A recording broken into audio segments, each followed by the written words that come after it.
बिस्मिल्लाहिर्रहमानिर्रहीम अस्सलाम वालेकुम। जैसा कि आप सब जानते हैं कि एफबीआई की तरफ से टैक्स या 2036 की इनकम टैक्स रिटर्न फाइलिंग का फॉर्म जो है ओपन कर दिया गया है। यानी कि अब आप अपना जो टैक्स रिटर्न फाइलिंग का फॉर्म है उसको आप देख सकते हैं, उसके अंदर आप डाटा एंट्री कर सकते हैं, लेकिन अभी आप उसको सबमिट नहीं कर सकते। एफबीआई हर साल की तरह इस साल भी टैक्स रिटर्न का फॉर्म थोड़ा-सा चेंज किया है। असल में एफबीआई का जो अंडर इंटरनल जो चीज़ें होती हैं वो सारी सेम होती हैं। सिर्फ थोड़ा-सा लेआउट चेंज कर देते हैं और कहते हैं कि जनाब हमने रिटर्न फाइलिंग का फॉर्म सेम जो है ना चेंज कर दिया और बड़ा ईज़ी कर दिया, हालाँकि बड़ा कॉम्प्लिकेटेड कर दिया जाता है। जब ये पिछले साल भी इसी तरह इश्यूज़ चलते रहे, सारे मामला चलते रहे और पिछले साल की तरह इस साल भी टैक्स रिटर्न फाइलिंग का फॉर्म तो आ गया, लेकिन अब जब भी कोई टैक्स पेड जो है वो अपना टैक्स रिटर्न फाइलिंग का फॉर्म खोलता है तो उसको एक नोटिफ़िकेशन का सामना करना पड़ता है।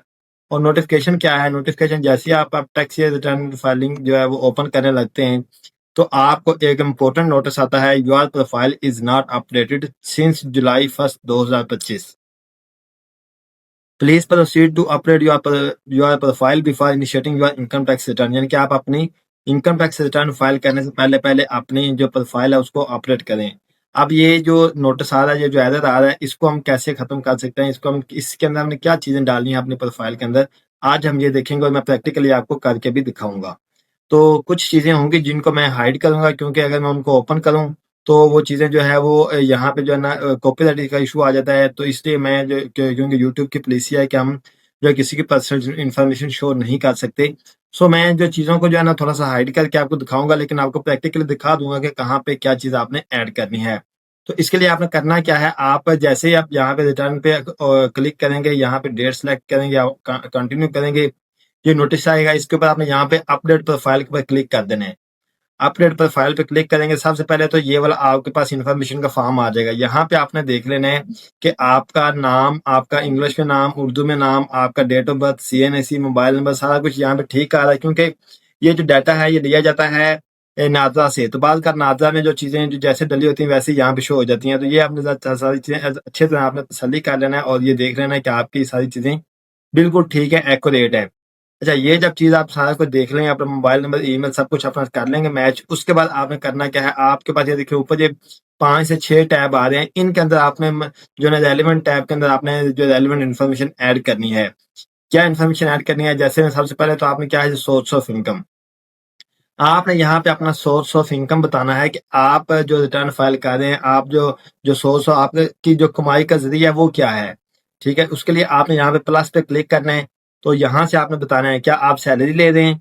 आपका बिज़नेस भी साथ में आप चला रहे हैं? आपका कोई आपने इन्वेस्टमेंट की हुई है? आपका कुछ आपने कोई एसेट परचेज़ करके रखा हुआ, आपने सेल किया, वहाँ से आपको कोई पैसे आए हैं, यानी कि कैपिटल गेन है? या फिर आपके को फॉरेन पेमेंट आ रही है, या फॉरेन आप कोई जॉब कर रहे हैं, फॉरेन से आपकी कोई फॉरेन सोर्स ऑफ इनकम है, या फिर आपका अदर सोर्स ऑफ इनकम है, यानी कि आपने कोई पे इन्वेस्टमेंट की है, कोई आपके बैंक प्रॉफिट आता है तो आपको सारी ये चीज़ें आएँगी। या फिर आपकी प्रॉपर्टी की इनकम आ रही है, या आपका जो है ना एग्रीकल्चर इनकम है। तो आपने अपनी इनकम के हिसाब से मुतल्लिका आपने अपना सेक्शन जो है, जो भी आपके जो सोर्स ऑफ इनकम है, आपने उसको सिलेक्ट कर लेना है। जैसे मैं अभी यहाँ पे बिज़नेस इनकम और मैं यहाँ पे जो है ना वो फॉरेन जो other source of salary income, और ये 2 चीज़ें जो है ये मैं ऐड कर लेता हूँ और साथ में कहता हूँ ये बिज़नेस इनकम है। अच्छा, याद रखें जब आप यहाँ पे बिज़नेस इनकम करेंगे, तो आपको बिज़नेस के टैब के अंदर जाके अपना बिज़नेस भी शो करना पड़ेगा, वरना आपकी प्रोफ़ाइल का एरर वैसे का वैसे ही रह जाएगा। और अगर आप यहाँ पे साथ सैलरी करेंगे, तो आपने अपने ये यहाँ पे एम्प्लॉयर का टैब है, यहाँ पे जाके आपने जहाँ पे जॉब कर रहे हैं उस एम्प्लॉयर का आपने इन्फॉर्मेशन यहाँ पे ऐड करनी है। अभी चल के आगे मैं आपको दिखाता हूँ कि कैसे ऐड करनी है। अच्छा जी, मैं यहाँ पे इसको ओके कर दूँगा। अच्छा, ये मेरे 3 सोर्स ऑफ इनकम ओके हो गया है। अब मैं जाऊँगा बिज़नेस पे, क्योंकि बिज़नेस मैंने इसलिए ऐड करना है क्योंकि ये देखें यहाँ पे जो है ये बिज़नेस जो है वो मैंने यहाँ पे सोर्स ऑफ इनकम क्या डाला है, बिज़नेस है। तो मैंने यहाँ पे बिज़नेस डाल दिया। ये देखिए बिज़नेस मैंने ऑलरेडी इस बंदे का ऐड है। लेकिन अगर आपका बिज़नेस यहाँ पे ऐड नहीं है, लेकिन आप नया बिज़नेस आपने स्टार्ट किया है, तो उसके लिए आप यहाँ पे प्लस पे क्लिक करेंगे, यहाँ पे आपका बिज़नेस का नाम आ जाएगा, यहाँ पे कैपेसिटी के अंदर आपको बता देंगे ओनर हूँ मैं, जिस दिन से बिज़नेस स्टार्ट कर रहे हैं वो दिन आप यहाँ पे लिख देंगे उस डेट से, ठीक है? यहाँ पे आपका बिज़नेस में काम क्या करते हैं, ठीक है? वो अपने एक्टिविटी कोड जो आपने यहाँ पे देना है। यानी कि मैं कहता हूँ कि मैं जो है ना वो एग्ज़ाम्पल है कि मैं यहाँ पे जनरल ऑर्डर सप्लायर हूँ, ठीक है? मैं एक मिसाल ले रहा हूँ कि आप जनरल ऑर्डर सप्लायर हैं, तो आपने यहाँ पे जनरल ऑर्डर सप्लायर सिलेक्ट कर देना है। ठीक है? किस डेट से आप ये काम कर रहे हैं, ठीक है? वो डेट आप जो भी डेट आप वो सिलेक्ट कर लें, इसको ओके कर दें। उसके बाद आपने यहाँ पे प्लस पे क्लिक करके इस बिज़नेस का अपना एड्रेस ऐड कर लेना है। जैसे अब मैं यहाँ पे प्लस पे क्लिक करता हूँ, यहाँ पे ऐड एन एड्रेस है, तो यहाँ पे आपने कंप्लीट अपना एड्रेस ऐड कर लेना है।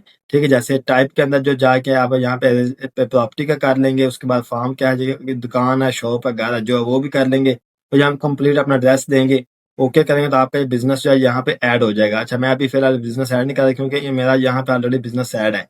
तो अगर मैं इसी को आपको दिखा दूं, देखें ये वाला मेरा बिजनेस जो है यहाँ पे आपके सामने शो हो रहा है। तो ये मेरा जो बिजनेस है, ये ऐड है बिजनेस है। ठीक है, ये इसका एड्रेस है, ये इसकी कैटेगरी, सारी चीजें आ गई है। अच्छा, जब ये डाल लेंगे फिर आपने एड्रेस आपका आपने एड्रेस अगर आपका अपडेट हुआ है, चेंज हुआ है, तो आपने अपना एड्रेस भी यहाँ पे एडिट करके उसको चेंज कर लेना है। अदरवाइज आप पुराने एड्रेस को यहाँ से डिलीट करके नया एड्रेस भी डाल सकते हैं। फिर आपने यूटिलिटी कनेक्शन, जो आपने यहाँ पे एड्रेस डाला उसका आपने यूटिलिटी कनेक्शन भी सारा, यानी उसकी इन्फॉर्मेशन भी आपने सारी देनी है कि आपका जो है ना वो रेफरेंस नंबर क्या है, कंज्यूमर नंबर क्या है, सारी चीजें आपने डालनी है। अच्छा, ये डालने के बाद एंड पे आता है बैंक अकाउंट्स। तो यहाँ पे आपके जितने भी बैंक अकाउंट है, आपके पर्सनल बैंक अकाउंट है या फिर अगर आपका सोल प्रोप्राइटरशिप का बिजनेस है, तो आपके कोई बिजनेस बैंक अकाउंट, आपने सारे बैंक अकाउंट आपने यहाँ पे वन बाय वन करके अटैच करने हैं। बैंक अकाउंट में क्या क्या चीज आएगी कि बैंक की टाइप क्या है, यानी कि अकाउंट टाइप क्या है, अकाउंट है कौन सा अकाउंट है, करंट अकाउंट है, सेविंग अकाउंट है, प्रॉफिट अकाउंट है, कौन सा है। ठीक है, किस बैंक में अकाउंट है। ठीक है, जैसे मैं कहता हूँ कि देखिए मेरा जो है ना वो बैंक अल्फला है या माइक्रो फाइनेंस बैंक है, मतलब जो भी आपका बैंक होगा, ठीक है, अलाइड बैंक है, जो भी आपका बैंक होगा वो बैंक आपने सिलेक्ट कर लेना है। जब आप बैंक सिलेक्ट करेंगे उसके बाद यहाँ पे आपने अपने करेंसी बतानी है कि करेंसी किस करेंसी का आपका अकाउंट है, पीकेआर करेंसी है। ठीक है, यहाँ पे आपने कैपेसिटी बतानी है, आप ओनर है कितने परसेंट, 100% ओनर है, ओके करेंगे। तो इस तरह से करके आगे आपको पूछ लेगा सिस्टम कि आप अपना आईबीएन भी डालें। तो ये सारी इन्फॉर्मेशन आप यहाँ पे वन बाय वन करके डालेंगे। अच्छा, ये डालने के बाद आपने यहाँ पे ये दो चीजें चाहे आप खाली छोड़ दें, इनके ऊपर कुछ नहीं आपने डालना है, सिर्फ आपने अगर आप सैलरी भी अगर आप जॉब कर रहे हैं, आपने यहाँ पे अगर सोर्स ऑफ इनकम में सैलरी लिखी है, तो फिर आप एम्प्लॉयर के टैब पे आएंगे, यहाँ पे आके आप प्लस पे क्लिक करेंगे, प्लस पे क्लिक करके यहाँ पे आप जो है वो अपने एम्प्लॉयर का CNIC भी या अपने एम्प्लॉयर का जो है NTN नंबर भी लिखेंगे। जैसे मैं कहता हूँ कि ये जो बंदा है ये मेरे यहाँ पे काम कर रहा है इस वाले यानी कि पर्सन के पास, यानी कि मेरे पास, यानी कि यहाँ मेरा अपना नाम आ रहा है। तो इस यानी कि मेरा A to Z tax consultant का बिजनेस है और मैंने इस बंदे को अपने पास काम पे रखा हुआ है, तो मैं इसको यहाँ पे सिलेक्ट कर लूंगा। ठीक है, या फिर मैं कहता हूँ कि ये जो बंदा है इस कंपनी में जो है जॉब कर रहा है, तो मैं ये कंपनी का एंट्री डालूंगा, यहाँ पे इसको सिलेक्ट कर लूंगा और इसको मैं बताऊंगा कि किस डेट से ये बंदा जॉब कर रहा है। मैं कहता हूँ कि ये जो बंदा जॉब कर रहा है, ये जो जॉब है ये यहाँ से 1 जुलाई 2025 से है, इसको ओके करूंगा। तो इस तरह से करके आपका जो एम्प्लॉयर है वो यहाँ पे ऐड हो जाएगा। जब ये सारी चीजें आप ऐड कर लेंगे फिर आपने यहाँ पे इसको वेरीफाई, अच्छा ये सारी चीजें हमने डाल दी, उसके बाद मैं यहाँ पे जाऊंगा वेरीफाई चेंजेस पे और यहाँ पे मैं वेरिफिकेशन कोड डाल दूंगा, इसको वेरीफाई पिन कर दूंगा। तो मेरा ये पिन देखिए, पिन सक्सेसफुल जो वेरीफाई हो गया है। अब मैं क्या करूंगा, मैं यहाँ पे इसको यहाँ पे क्लोज करूंगा और 1 से 2 मिनट के लिए वेट करूंगा ताकि सिस्टम जो है मेरा रिफ्रेश हो जाए। सिस्टम रिफ्रेश हो जाएगा जैसे ही, मैं बल्कि इसको यहाँ से रिफ्रेश भी कर लूंगा। रिफ्रेश होने के बाद मैं यहाँ पे जाऊंगा इनकम टैक्स रिटर्न, ये टैक्स ईयर, डेट सेलेक्ट की, यहाँ पे कंटिन्यू पे क्लिक किया तो देखिए मेरा रिटर्न का फॉर्म ओपन हो गया है। ये है सिंपल सा मेथड कि आप अपनी प्रोफाइल को किस तरह से अपडेट कर सकते हैं। उम्मीद है आपको वीडियो अच्छी लगी होगी। वीडियो को लाइक करें, कमेंट करें और चैनल को सब्सक्राइब करें। अस्सलाम वालेकुम।